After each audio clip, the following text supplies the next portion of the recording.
माझ्या पुढे सगळ्यात मोठा प्रश्न आता एक अचानक उभा राहिलाय. मी तिकडे अर्जंटमध्ये चाललोय. म्हणजे मी सगळे आता पुढचे दौरे अचानक रद्द केलेत आता.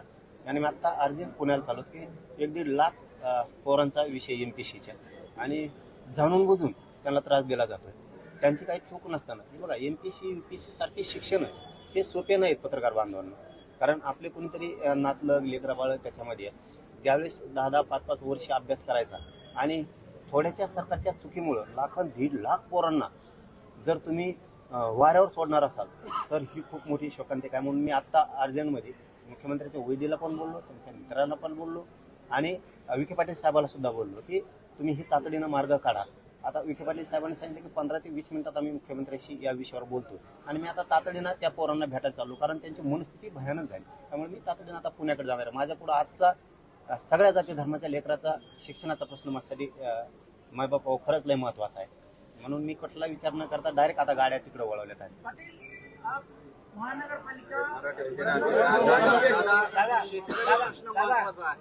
शेतकऱ्यांना अनेक अडचणी सामोरं लागला. मध्यंतरी एक किंडी विक्रेत्याचा प्रकार उभा झाला.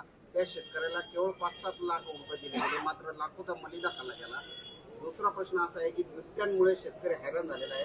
आता बंदूक घेऊन कामगारांचं रक्षण करण्याची वेळ शेतकऱ्यांना आली आहे. सरकारचीच जबाबदारी. बिबटे आले किंवा शेतकऱ्यावर नैसर्गिक अडचणी आल्या हे सरकारचीच जबाबदारी असते. कारण एक पालक म्हणून पालकत्व या राज्यातल्या जनतेचं त्यांनी स्वीकारलेलं असतं. गोरगरिबांकडं वाहक रोखायची किंवा कुठले नैसर्गिक संकट रोखायची यंत्रणा नसती. यंत्रणा ही सरकारकडे असते आणि ते सरकारनं उपलब्ध करून द्यायची असते. आता शेतकऱ्याला आत्महत्या करण्याची वेळ येते तर शेतकऱ्याकडे एक हत्यार आहे ना. आपण त्या हत्याराचा उपयोग नाही करत. जर आपल्यावर आत्महत्या करायची वेळ येते, आपल्यावर किडनी विकायची वेळ येते, शेतकऱ्यापेक्षा मोठा वर्ग राज्यात नाही. त्यांनी जर ठरवलं आपला काम करणाराच आणायचा, साधा आश्रय त्यांचा जो मतदान फक्त त्यांना करायचं नाही. जेव्हा आपल्या शेतकऱ्याचे प्रश्न सोडवीन, कर्जमुक्ती करेन त्यांना करायचं. कुणाच्या हातात आहे? शेतकऱ्यांच्या. आपल्या हातात असून सुद्धा आपण वारंवार जर त्यांनाच करत राहिलो तर मग ते पुन्हा आपल्याला अडचणी आणते. दादा मुंबईला आता महानगरपालिकेचं इलेक्शन आहे. महानगरपालिकेचं इलेक्शन आहे आणि त्याच्यात उत्तर भारतीय नेते म्हणते आता महापौर उत्तर भारतीय होणार. राजकारण विषय नाही बाबा आपला. ते राजकारणात गुतलं की माणूस राजकारणातच भरकटत जात आहे. माझा विषय समाजासाठी, मराठ्यांसाठी लढणं, गोरगरिबांना न्याय मिळवून देणं, शेतकऱ्यांसाठी लढणं, विद्यार्थ्यांसाठी लढणं, त्याच्या जात भेद न बघणं हे माझं कर्तव्य. ते पार पडतं. हे राजकारणाचं गेलं बेकार आहे. मी एकदाच लोकसभेला होतो ना, मी बघितलंय काच का उगा माणूस भरकटलं की भरकटतंय कुंकडे बी त्याचा. तुम्ही आता म्हटलंय की जात भेद आपण बघत नाहीये, पण तुमच्याबद्दल जो गैरसमज केला जातोय खासकर वंजारी समाजाबद्दलचा, काय नेमकं सांगाल? आपल्या काही लोकांसाठी आपलं भांडण आहे का फक्त पूर्ण वंजारी समाजाला भेटी धरण्यात किंवा ओबीसी मराठा हा प्रकार आहे? त्याला मी काय करू शकतो सांग?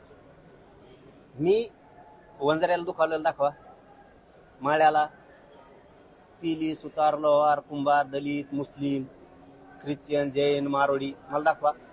मी नेते सोडत नाही. मग तुम्ही नेत्याला जर जात म्हणत असताल तर ती मग चूक नाही. नेते तुमचे सुद्धा नाहीत.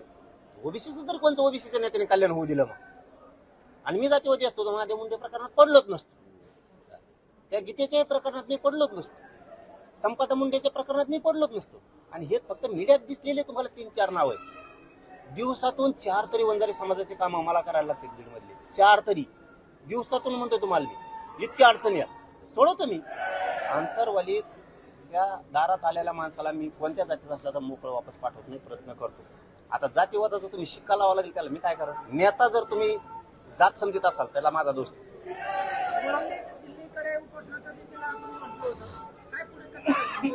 दिल्लीला का उपोषणला म्हणलं? अधिवेशन महाराष्ट्रातले सगळे मराठी जाणार आहेत आणि देशातले पण जाणार आहेत. कमून दिसणार? अरे आमच्या राजानं एवढं मोठं विश्व आणि वैभव उभा केलंय देश आणि देशाच्या बाहेर सुद्धा. त्या राजांचे कुठं ध्वज फडकवलेत. आम्ही बघणार नाही तर कोण बघणार? अरे एक दिवस आपल्या बापासाठी राजासाठी देऊ शकत नाही त्या आपण. चलो धन्यवाद. रोहित पवारांनी एक व्हिडिओ जो आहे तो व्हायरल केला आहे. त्याच्यामध्ये छत्रपती शिवाजी महाराजांच्या जो पॅड होता स्टिकर लावण्यात येतं. मी नाही बघितलं. बघायच्या आधीच बोलू नये माणसानं. बघितलं नाही मी. बघितल्यावर त्याच्यावर प्रतिक्रिया देईल. बघायच्या आधीच मग तुम्ही विचारतात मग मला नाही रात सोमवार मग मी लोक बघतो मग भारत क्रांती मिशन नेमकं काय? पुढे भारत ते आपले आता लोक दिल्लीला म्हणतात काय भारत क्रांती मिशन वेगळा विषय.